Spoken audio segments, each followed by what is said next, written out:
Good morning, everybody. I'm Sarah Stewart. I'm the minister here at First Unitarian Church, joining you remotely this morning. I'm thinking this morning of another cold January when my family and I lived in New Hampshire, and one Saturday morning we went to the local nature center to help count the birds. We were at a wildlife refuge near Squam Lake in central New Hampshire. We were all in our coats and hats and gloves on a very cold, below freezing morning, holding on to the hands of our young children. We shuffled into a cabin that was only slightly warmer than the outdoors, where a special cage had been set up into an open window. A treat inside enticed birds into the cage, and then a naturalist reached in and took the tiny creatures into the palm of his hand. We were then taught how to measure the birds, how to help understand the health of each species, measure its wingspan, take note of any injuries, and do a pinch test. We would pinch the few millimeters of excess flesh on the bird's chest. The more there was to pinch, the more fat the bird had on its body, the better its feeding had been the day before. A tiny bird uses all the energy it consumes in one day to stay alive for that day and the following night. These little birds don't migrate. Titmice and chickadees, sparrows and nuthatches, they rely on finding food and retrieving the food they stored over the summer and the fall. The brain of a chickadee actually grows every fall as it maps the location of every seed it has stored for the winter. As it uses those seeds up, its gray matter shrinks again, so that its body, living on the edge of starvation, doesn't have to support that brain mass once it's not remembering anything. If you have a bird feeder in your backyard, that definitely helps. Every fluttering cheep outside your window is an example of survival against the odds. If hope is the thing with feathers, maybe hope is a black-capped chickadee. Hope is the thing inside us that is using every bit of who we are to take the next step on our journey. Hope and trust must be intertwined because, like the chickadee, we have to hope and trust that the world will meet us halfway, that no squirrel has found our hidden seeds, that we will remember where we cached them, that the opening will not be iced over, that a bird feeder may provide us with unexpected abundance. The Gospels say that a Spirit of God descended like a dove and alighted on Jesus when he was baptized by John in the River Jordan. Jesus used birds to symbolize God's abundance and grace. A bird represents the Holy Spirit, bridging the gap between us and eternity, winging on hope and trust that the world will be enough for what we need.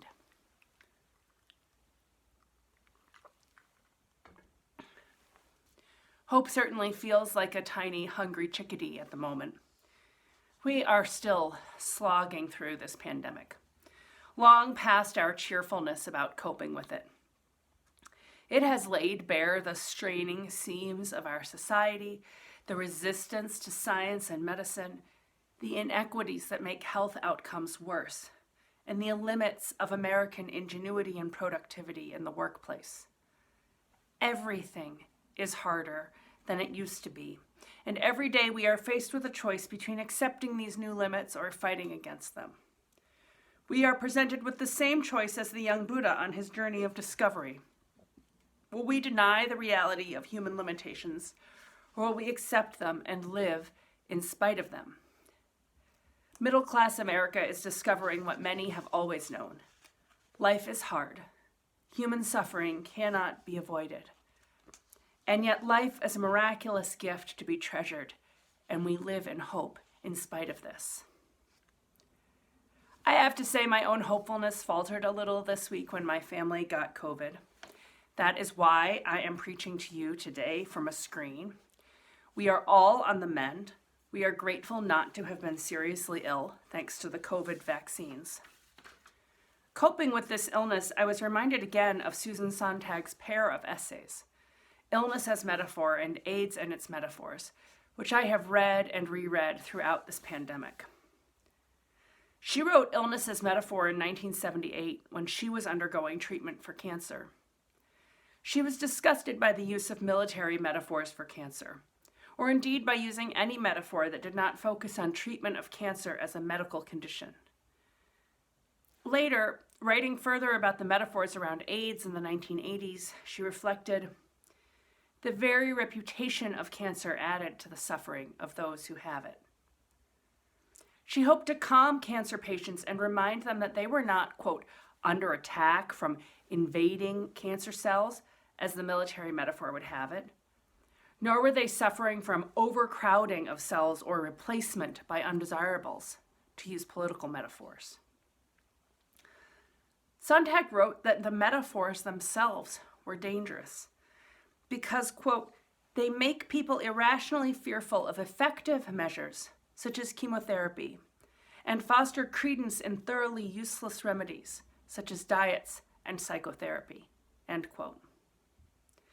Psychotherapy might be good for mental health, but it does not treat cancer. Sontag's view, based on her own experience of having cancer and of knowing people who died of AIDS, was that how we talk about illness matters. Because we often don't understand illness, we are naturally drawn to metaphor. But metaphor can stand in the way of our understanding and acceptance of scientific breakthroughs.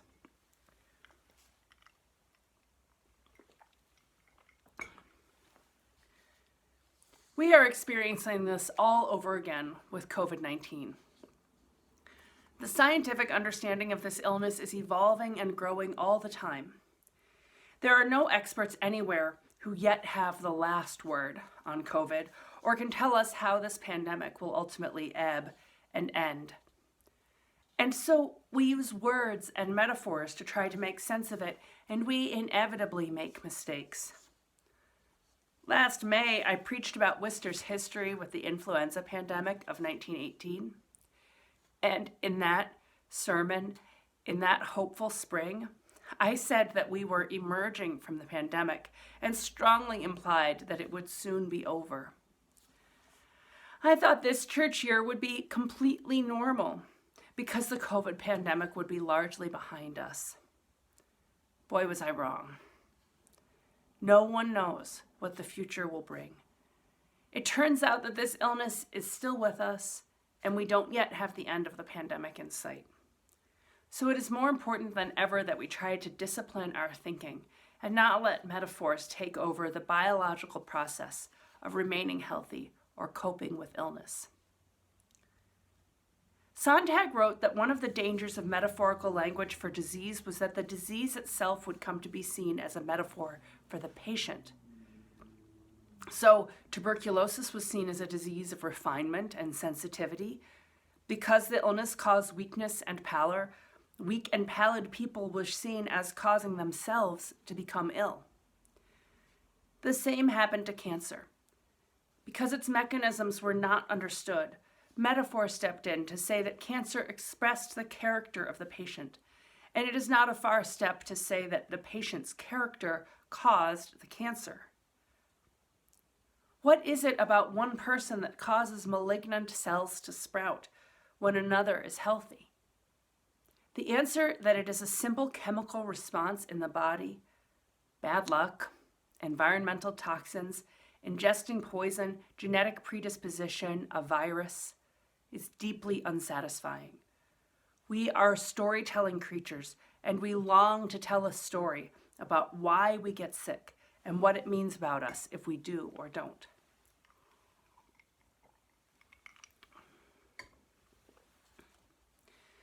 The same thing is happening right now with COVID. How many times have we heard someone try to justify removing restrictions by saying, oh, well, only the elderly or the sick are in the hospital with this disease, when the reality is that anyone can get COVID and anyone can become seriously ill. The thing that helps the most is vaccination. Vaccination helps people avoid getting sick, and it prevents the worst outcomes in the vast majority of people. It is not a sign of inner strength or fortitude to be able to recover from an illness. I think this is part of people's resistance to being vaccinated.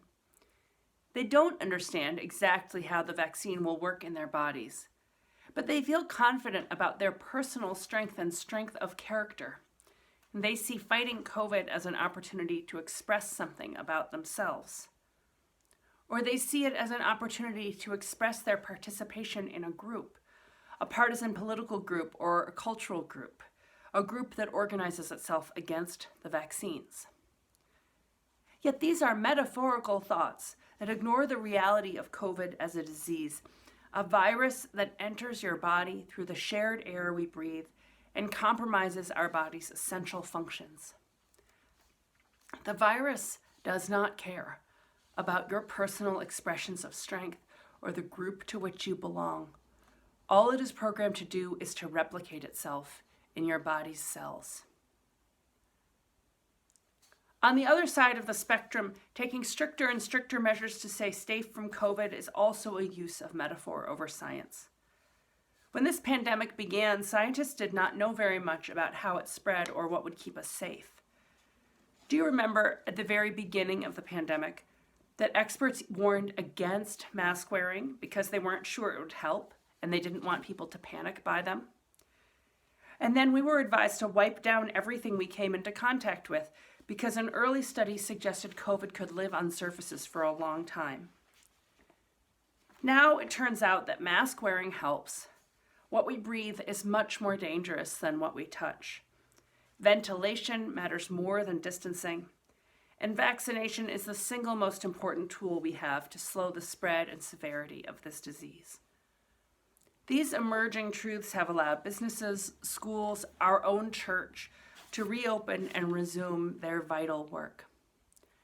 We as a society have to adjust our understanding of the illness in light of new science, being willing to change even though we long for certainty. We hoped for a satisfying story that we could tell. A threat emerged, we all fought it together, and we won. But the truth is turning out to be messier. A threat emerged. We fought it with some amount of effectiveness we could never really pull together as a society, and we'll have to learn to live with it in our midst. In this kind of uncertainty, our values become more important than ever.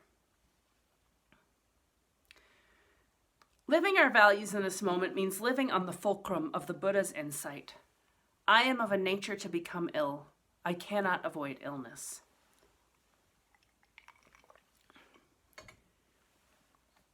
If we can't avoid illness, should we welcome it as inevitable? Or, if we cannot avoid illness, should we protect ourselves from it at all costs? Should we live carefree like the birds of the summer, or should we carefully plot the location of every seed like a winter chickadee? We will die, even though we tend to forget it. Since death is inevitable, why bother living? Or especially, why bother living well? It matters that the Buddha's remembrances do not end with his observations about the inevitability of illness, aging, death, and loss. He says that these remembrances lead us to the final insight. Quote, I am the owner of my actions, heir of my actions. Actions are the womb from which I have sprung. Actions are my relations. Actions are my protection. Whatever actions I do, good or bad, of these I shall become the heir. End quote. Our hope does not lie in a metaphorical story about strength or safety or beating death. Our hope lies in our actions. Our actions care for ourselves and others.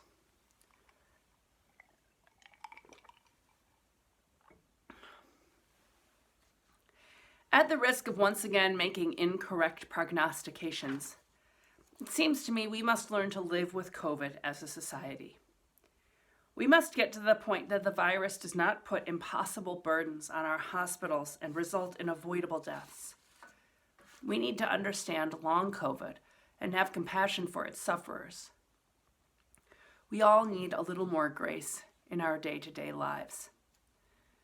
To get there, we must take stock of our actions and care for one another. I hope more Americans get vaccinated against COVID. The vaccinations are very likely to keep people out of the hospital, and it will reduce the overall prevalence of the disease in our communities. I hope we use tools like mask wearing and window opening when we can and when we need to, and that we are willing to move back into in-person experiences which enhance human well-being. I hope that we can take up these tools when we need them and put them back down again when they are not helping us anymore.